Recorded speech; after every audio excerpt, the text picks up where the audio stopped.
Welcome back. It's halftime here, and we are going to see the celebration of the Legends game, where the Townsville Legends went up against the League Legends. And one of the teams was coached by myself, and the other team was coached by NBL legend and Townsville legend Derek Rucker. And I am ashamed to say that the Townsville Legends pulled off the upset. I'm not sure if it had anything to do with the coaching, but this is Derek Rucker right here. Of course, a familiar face. Lit up the league back in 1990, was MVP of the league, scorched the league at over 30 points a game, took the league by storm. But you must have enjoyed your time here in Townsville. They flew you out here for a Legends game. Thus, they must think pretty highly of you. Yeah, Steve, it's great. I mean, to come out here and be a part of the atmosphere again, and a place where I obviously had a lot of success. It's very nostalgic, and it brings back a lot of great moments. All right, and the Legends team was packed full of legends. They had the likes of Darryl MacDonald and just the who's who of basketball. Quite a few Melbourne Tigers and Chris Anstey. Chris Anstey looks like he could make a run-in for MVP of the league now. Of course, Mark Bradtke was making his mark down on the bottom. Daniel Egan, former Melbourne Tiger, played here in Townsville, goes down to Mark Davis, who looked pretty. He had about 15 rebounds. Mark Davis is 51 years old. He looks like he's in fantastic shape. Some guys look great, some guys look not so great. Well, we won't mention the guys that don't look so great, but look, a lot of guys play very well, especially for my team. I was very happy with the effort, and before the game, I went to each man and asked him, how do you feel? And I knew when Sam MacKinnon said he felt good and Rob Rose said he felt good, I knew we were a chance to win, because Rob will his team to win. He made a big defensive play at the end. He got the ball off Copes, and I think that helped us win that game. Yeah, no kidding. You guys and there was a lot of controversy about your coaching as well, I must say, at the post-match drink session. There was some controversy about maybe you were trying to get the ball to Andrew Gaze that much. Now, I'm not saying I felt that way, Steve, but that's just what was put out there. I'm not sure who the ringleader was, but I think his initials are LC.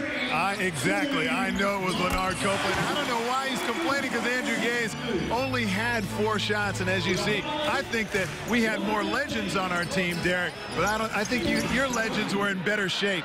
I know, and I had the guards. I had Kelvin Robertson and Brad Davidson, little guys that I knew that were going to be able to create problems defensively and push the ball a little bit. So when I saw I had those guys with Sam and Rob, I thought we were a pretty good chance to win the game. But, Steve, it was very entertaining. I thought the guys came out, especially in the fourth quarter. They really picked up the pace, and it reminded me of those great all-star games back in the 90s when guys would mess around for a few quarters, and then when the fourth quarter came, it was time to go. Yeah, some great games, some all-star games in the 90s. There's some coaching right there. I was complaining that Derek Rucker was all outside of his coaching box. Yeah, I was on the court and everything. Mel Cooper, you talk about some players being passed it. Mel Cooper, I think that's Mel, or either somebody that ate Mel Cooper, I'm not quite sure, but we didn't see eye to eye on this one. What happened to you here? You got booted, right? Yeah, I think so. I didn't really get my point across. Could there be some type of fine coming from the NBL? No, that'd be disappointing. That happened to Paul Wolpert last week against Wollongong, and I think that Paul probably didn't deserve it as much as I did. But, you know, I got my walking papers right there, and, you know, sometimes you just got to take one for the team. That's not a good example. Well, I was just throwing some... with kids, that's not a good example. I was throwing some souvenirs out to the crowd, and right here, I wasn't sure if the air conditioning was working. Was there any money in that jacket? You know it wasn't. I'm cheaper than I am angry. All right, well, Andrew Gaze has what some people call the greatest Melbourne Tiger ever, but it's probably an argument that goes between those two. Thanks very much, Steve. Yes, I'm with Lanard Copeland, of course, the 21 for the Melbourne Tigers, superstar. And, Copes, you're in great shape. You look fantastic, but your game just not quite what it once was. Joey, surely you're not talking about my game. You might have been the only guy on the team that didn't score. #1 scorer in the league for 30 years, and you couldn't get that ball in that little round hole. Don't worry about it, Joey. You'll be all right, all right? No, but it was great to be out there with the fellas running around. I was trying to distribute it out and get some of the fellas involved, but how do you pull up after one of these games? Sore, Joey. You know what? I've seen you on those commercials. I need... Don't take this... Voltaren. I need it now. Somebody help me. Can you help me, Joey? I'm sore. I'm really sore. But it was great to see all the guys, and some of them, as Derek Rucker was mentioning, some of the guards, Kelvin Robertson, some of the guards out there, still in pretty good shape. Absolutely, and the good thing is to get all these old guys back into the game, involved in the game. I reckon it should go on more often because guys want to get back to the game, and it's good for the crowd. The crowd was happy, the players are happy to do it, so let's do it again. No, well, you did very, very well tonight. Before we let you go, who's your tip for the game tonight? I'm going to pick the Crocs by 7. Yeah, Crocs by 7.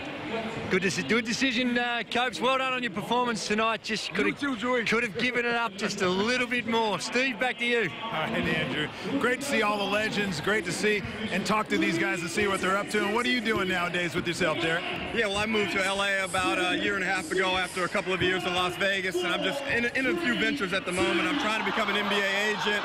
I've got a marketing company that I'm working on, so hopefully things will kind of pan out. Times are tough in America, but I'm gonna make it work. All right, well, I'm looking forward to hearing about that a little bit later. All the legends are going to get together afterwards and have a couple of shandies. We'll be back with the second half right after this.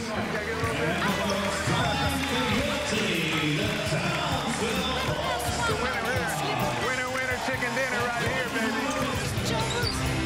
I need someone to stand beside me. I need someone to set up If you put your hands up, he couldn't shoot free throws when he was in shape.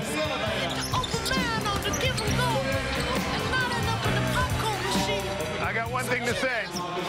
If we can just keep Brad Davidson out of the lane, we'll be fine. Anytime Shane Froling wants to shoot, God, please let him.